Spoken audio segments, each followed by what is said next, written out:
Many of us have wondered, either in matrimonial cases or the like, or in places where you want to know something and you don't want others to know that you will know. So, private investigator Frank Tranno is with us here to help us understand what a private investigator does and how and why he does it, and possibly an interesting story or two to go along with that. Welcome, Frank Tranno. It's a pleasure being here. Frank, you're a licensed private investigator. That's correct. And that's important because the word license means what? Means that you are licensed and controlled your activities by the state, which is, we feel, is very important. Right. And it keeps wannabes who've seen too much television out of the business. Yeah, you see that in some of the old movies. If somebody's a private investigator, and they don't look like they know what they're doing, but they're selling you stuff, aren't they? Oh, I love when somebody robs a bank and has $1 million in an attaché case and comes walking out of his house right in front of two guys sitting in a car, but he never sees them. Yeah. All right, so the obvious would be, how did you get to become a private investigator? All right, I was a kid. I started in the business when I was 22 years old, and I was a lifeguard before that. And it was in the winter, and in the winter lifeguards work indoors at different pools, YMCA, apartment houses, or wherever they can get a job inside. And in the summer we go to the beaches. So I was working, it was around November, and the pool closed. They were going to make it a gym. So I was out of a job. And I met a friend of mine, just coincidentally, and he was a private investigator, and he needed help. He asked me, I had no idea what it was all about. And he says that this is what he does. And I said, I'll give it a try. And no matter work, why not? And I've been in it ever since. Oh, your timing was good then. Yeah. I guess, does it have, just as a sidebar, does it take a while to build a business in that area? Oh, it's all word of mouth. You Yeah. can advertise in the newspapers, in yellow pages. It doesn't mean anything. You have to be recommended by someone who you serviced and were successful in servicing. So it's very much like sales and selling yourself. Absolutely. As you go along, you develop a reputation and they buy it. Is there any special training you need to have? Is something that people won't know ordinarily? Well, in the days that I became a private investigator, AKA PI, there was no training. There was no books on it. It was all common sense, and it was up to your discretion to do things that you felt were right in regards to servicing your client and protecting your client as much as possible. What I did was I went to the library, I looked up the penal code and all the basics that pertain to criminal investigation, because that is my specialty, criminal investigation. Okay. I deal in cases involving Mostly criminal. Mostly criminal activities, yes. What types, so you do mostly criminal. Are there any cases that you can tell us about now? There's something that's fresh in your mind? I'll tell you, there's one case that is just, it's just mind-boggling, and it only happened a short time ago, and I can talk about it. There were no police involved. This was a case, a blackmail case, and these two fellows were very good friends. They worked in the same business together. They grew up together. They, in fact, one was the best man at the other one's wedding. Oh man, that's getting closer than that, right? He was and one of the fellas was being blackmailed. You see, what happened was they both worked in the same establishment, and one left, and when he left something in his locker. And the maintenance people found it and brought it to this individual, his friend, and it was very, very embarrassing what they found. Yeah. And the individual started blackmailing his friend, his best friend. In fact, he was his best man at his wedding. That's crazy. And he had taken up to $75,000 in a matter of weeks. And unbeknownst to his friend, he was a degenerate gambler, and that's why this was happening. Yeah. And the Saturday before we found out who was doing it, these two guys were together with their wives and kids. And it's just amazing what money and what these addictions to gambling or drugs can do. And it sort of did it. He blackmailed his friend to the point where he had to bring in investigators to find out what was going on as far as who was doing it. We found out who was doing it. Yeah. We approached him.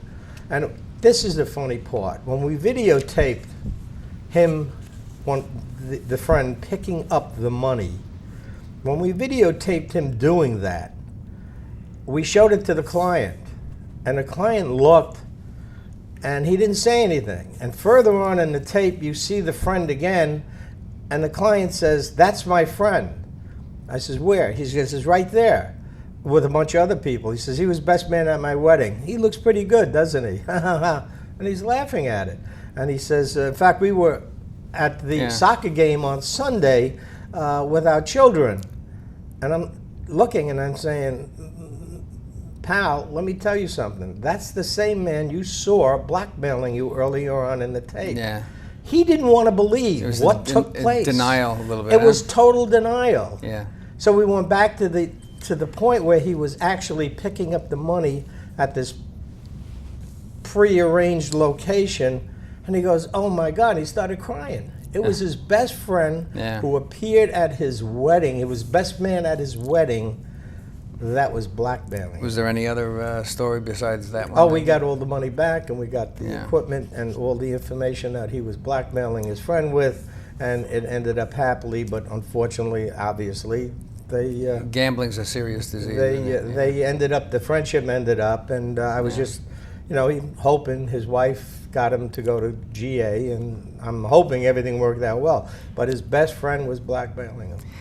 What are some of the costs involved in this? I mean, I realize you have to extend yourself, your own business. Yeah, it's not only me involved. There's other people involved. In order to make a case like this blackmail case work, we needed several people because we had to get into a building, and we were given a key. Yeah.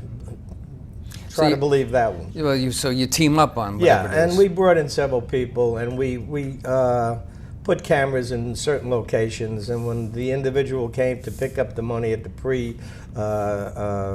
arranged location, the cameras were working, and we were able to see who it was. It occurs to me that maybe at certain times you'd be possibly caught, and might you need either a weapon or some kind of defense to get yourself out of harm's way? Well, it depends on what type of case it was. This type of case, that wasn't the type of case it was. But at times you could. There are cases where definitely when you're on bodyguard cases or you're on cases in areas commonly known as high crime areas, you don't know what's going to take place. That's why we use mirroring, what we call it.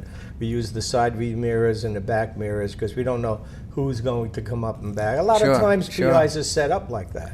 I'll bet. Like it's a phony client and he comes in. So that's kind of a risky business, isn't it? Oh yeah, you get your head blown off. Yeah, you got to be careful. There's not too many people out there that can take a joke. What are some of the benefits of using a private investigator? There's obviously some good reasons for it. One of them would certainly be the story you just told us, but what are some of the other reasons? Well, a lot of people don't want it publicized. They don't want to bring the police into it. There are a lot of political people whose children get into trouble, and they have a lot to lose, embarrassment, elections coming up, and the child is picked up on drugs. I would imagine some of these things, you might have some very important people that might sure. Because they don't want to have the press senators, involved. Congressmen, state senators, all types of people in the political field. And you've been doing this for... They all have kids, and these kids are all out there with all the other kids, and just because their father is let's say, for example, a state senator, doesn't mean that child is going to be Goody Miss or Mr. Goody Two-Shoes. How about sports figures? The blackmail case involved sports figures. Oh, okay, yeah. In fact, the names are very well known. Okay, I'm not asking. I'm not telling you. Oh, well, that's good. I wasn't asking. Going back to the cost factor, we handled what, obviously you do some teamwork and there's some expenditures for running the business. But what kind of payment arrangements are made? Are they clandestine payment arrangements like you see in the movies with envelopes with a bunch of bills in it? No, we report everything that comes in. Usually we get A lot of times you don't get the checks because people don't want it known. They Yeah. don't want it known out there. Right. They'll pay cash. So they figure it's traceable. You know, yeah, right. They want it done very quietly, like the politicians, very quietly. They don't want anything known. My child is on drugs. We need him followed. We got to stop the drug dealer who's supplying him with the drugs, which we do. Excuse me, which we do. And we solve the problem. The whole idea is to solve the problem that the clients are asking us to solve.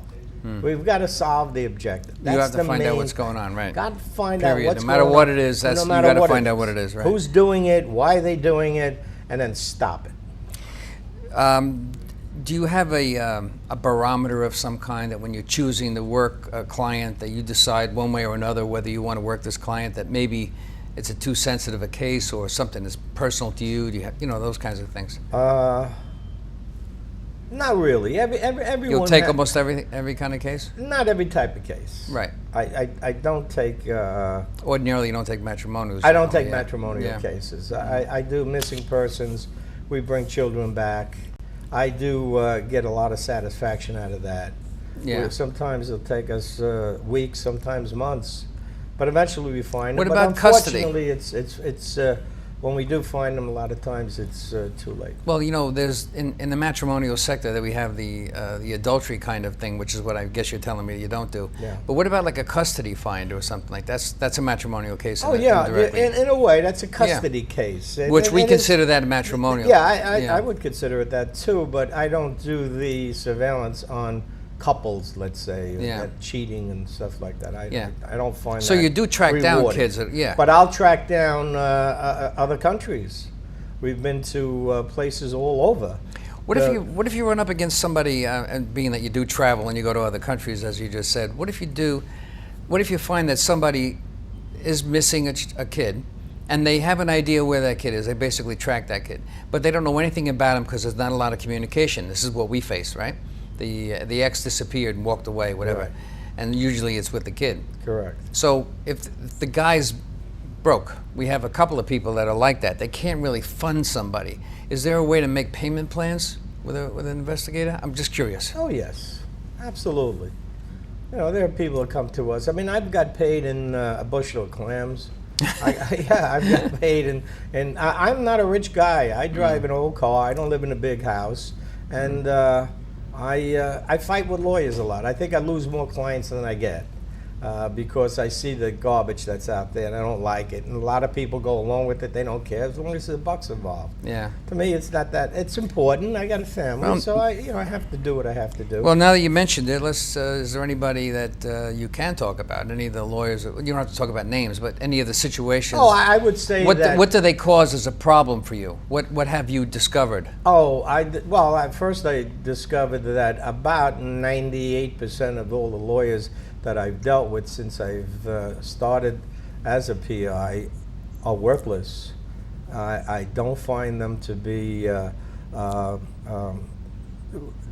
the client's heart at interest. They have it's to me it's like being held up without a gun. I mean, if I'm dealing with a guy who has a gun, I know what I'm dealing with. Right. And I know what to do and how to do it. Right. But with a lawyer, you don't know. These guys are treacherous. They rake these people over the coals. It's very big in our area in the matrimonial sector. A lot of people are losing their own personal fortunes, their own ability to even feed their own selves or the kids, because the system robs the money out of what resources they could otherwise have used for the family. Of course. Well, when people do get divorces, there's three partners. There's the wife, the husband, and the lawyer. Yeah. The lawyer ends up with all the money. He could care less what really. In fact, he wants to go. The attorney wants that case to go on as long as possible. Right. Any case. Right. Because the longer it goes, the more money he's going. That's to why make. most of my mediation sessions are just under 4, average 375. I always say 4 sessions, and it's usually only a couple $100 a session. When they can get divorced from its inception all the way through for that kind of money, and here you're dealing with lawyers that are making tens of thousands of dollars, and to extend, as you say, to extend the case. It's heartbreaking. They want them. Phony motions. Yeah. Phony phone calls. phony interviews, phony hearings. They don't need them. It's unnecessary. Yeah, it's just a money grab. And for the people out there, if they understand that they don't have to get a lawyer that's a distance away from them. The lawyer that's close to them probably knows as much as the lawyer that's a distance away. The only thing is it's going to save you thousands of dollars in time. Right. Driving time. Right. If you get a lawyer, you live in Nassau County and the case is in Suffolk County, get a lawyer in Suffolk County, because if the lawyer in Nassau County has to drive to Suffolk County, he's going to charge you $400 an hour. So you got to put a couple of $1,000 more just for him being in the car. You know, and that to me is just uncalled for. Is there anything, any case that you won't investigate other than what you just talked about regarding the matrimonials? Is there something, maybe, you said criminal before. Yeah, I killer? turned down a case. It was probably the only case I ever turned down. And it was a case involving a young boy who was murdered. The boy was only 7 years old. His head was severed and put into a refrigerator. And the guy did confess. And the evidence and the forensics, everything was there, and he still needs an attorney. This is America. Yeah. Everybody has a right to have an attorney. Due process, they call it. The due process, and everybody has a right for an investigator, I say. And you are innocent until proven broke. I mean, said accidentally on purpose. Were you ever faced with an acquaintance that you would either want to avoid or decided you would take anyway? That fragile area where yes, that would blow my mind. I would get a call, and the attorney or whoever it might be mentions the person's name, and I happen to know the person. And now, how'd you deal with it? A lot of times they don't mention the person's name until after they tell me the whole case. And I say, well, who is your client, or who's the subject, or whatever? And they mention, I go, oh, no. That's happened to me 2 or 3 times, and I have to turn it down. But the other side now is upset, very upset, because they think that I might go back to my friend and tell him, hey, Harry, you're under investigation. Right. And you could put a gun to my head. That's not going to happen. That's got to be awfully tempting. It is. It's a shame. I have to see the man, see the person, know what's going on, and ethically, I can't say anything. And I won't say anything. Did you ever know that one of the clients that you had serviced had been negatively affected in such a way that the investigation did what I would consider a permanent hurt or more serious hurt on that individual, and felt sorry that you had done that? You know, some unusual event. Has that ever happened? Where I would investigate where your investigation proved to solve something that person was permanently hurt by it. Do you ever get involved in the thought about where that person is, or feel sorry for somebody? Yes. Okay. But I stop it at that point. And then I have a engagement and conversation with the parties and say, this is the best route to go, because there's nothing else to do. Your client is lying, or your client evidence is too strong. There's nothing we could do. And the only time I feel there's nothing we could do is when I find out my client is lying. You know? That basically is the only time, and I tell them, look, you want to lie to your wife, that's fine. Don't lie to me. I said, I'm here to help you. All right, tell me the truth. Don't lead me down a blind alley. All right, because I'm only going to find out the truth anyway.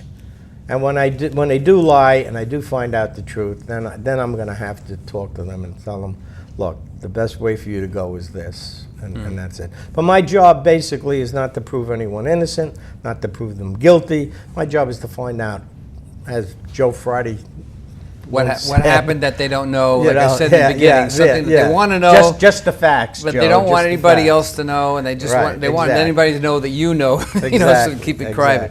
Now, I can see tremendous advantages to using a private investigator, which had never occurred to me until I did a little bit of a search here for the show. So, I mean, I'm impressed by it. Conversely to my last question, did you ever hurt anybody? I'm sure you must know some of the people that you worked with were really benefited by. your work? I think... And happy that the work had been done, etc. Well, they've all been benefited by it, because without the investigation, they have nothing. They have nothing. They have no defense. Now, if the person's innocent and he doesn't have a defense, he's going to do just like we've been reading in the paper for the last few weeks. These people have been spending 25, 30 years in prison for something they didn't do. Yeah. If the investigation was performed correctly in the beginning, there's a chance that would have never happened. Well, you know, that's good, because then there's some really good things that happen out of that. I think, I mean, bringing home children Yeah, that's that gotta be. are on the streets. Yeah, that's got to be that's major. Once See, they we grab, consider that our sector too. When you said, you know, talked about matrimony, like if you found a kid, we do that too. I mean, we Yeah. don't investigate, but Right. you know, we could probably connect with you on some of that, and we might do that at a future time. So if you're in business for a while, and you know, you need to tune your skills up every now and then, right? I mean, it's not just a matter of you just doing your same thing every single day. No, What do you do to tune your skills up? to tune my skills up is basically when I started in this business: honesty, integrity, put your cards on the table, go out there, do the best you can, learn your trade, learn your investigative techniques, learn how to be able to separate that information that you know a person has, learn the techniques in doing that. As you see, you don't see me with a suit and tie, because I stopped that 2 years after I became an investigator. A suit and tie intimidates people. A suit and tie makes them feel you're maybe the police when in fact you're not. And Don't you want to look regular and normal out there in the street? you want to be able to relate. I don't talk to Tony the truck driver the same way I talk to Dr. Joseph, for example. All right, you have to be able to come up and down in levels. All right, to be able to relate to these people for the sake of your client, whose whole life is at stake. People don't understand that. Yeah. Behind every PI, there's a person whose life is at stake. Sure. And they are depending on you to straighten out their life one way or the other. Don't you sometimes interfere with the authorities, like police or people that might be trying to restrain you from getting access and things like that? No, absolutely not. The police have I've watched enough TV to know that happens sometimes. The police have a one side. They want to get an arrest. They want to get a conviction. So does the district attorney. It's like any other business. If you're a shoe salesman or a clothing salesman, you have to sell shoes. You have to sell suits. If you're a police officer, you have to make arrests. If you're a prosecutor, you have to get a conviction. And a lot of them don't give a damn how they get it. And that's where I come in. What about the possibility of using skills that maybe other people have? Like, do you ever call in anybody, like, I can't use an example. You go into a restaurant, you know, this issue is always happening in a restaurant. Did you ever call to say to a waitress, maybe, or the restaurateur or an owner or a maitre d' or something, to help you with something? Has that ever happened? Oh, yeah, I bring in top-notch professionals. I believe I was the first one ever to use Dr. Michael Baden. Oh, yeah. Who was the... He's a forensic psychologist. Yes. Yeah. No, pathologist. A pathologist, I'm sorry. For the... he does autopsies and things like that, right? The, what do you call it, case? The O.J. Simpson case. John F. Kennedy case. And I brought him on a murder case, the George Kingston case, going back many, many years. He was an assistant medical examiner. And the medical examiners in Manhattan cannot work outside of Manhattan at that time. Cannot work a case in Manhattan at that time, only outside of Manhattan. So this case was outside of Manhattan. Oh, because so we retained him. So there are some restrictions. And he proved the time of death was much later than 11 p.m., which the police said occurred. He had the death at 1 o'clock. I had him alive at 12:30. Yeah, see. So and eventually we caught the real murderer. Because of that, you were able because to use of that. that. That's fantastic. Because of that. It's amazing what they can do today. What about, say, a psychic? Have you ever thought about using a psychic? I've used the psychic once, I had a young man jump off the Verrazano Narrows Bridge, and his mother, and the body was never found. Oh. And they wanted to find the body so bad. And we brought in the psychic only on her advice. Yeah. And the psychic, He knew you didn't want him to find him, so he didn't find it. we never found him. Wherever the psychic said the body was, It wasn't. It wasn't. And I believe the body just washed out to sea, and my heart went out to the mother. Yeah, Something terrible. yeah, that has to be a tough Yeah, situation. We prayed for her. Well, Frank Tranno, private investigator, licensed private investigator. Thank you you very much for joining us here on FIT TV. It's my pleasure. Societal and political trends are rapidly breaking down the family that once was the cornerstone of our great American culture. At FIT TV, we hope you watch us every single week. My name is Chris DiMaggio. I thank you for watching FIT TV, and we'll see you again next time.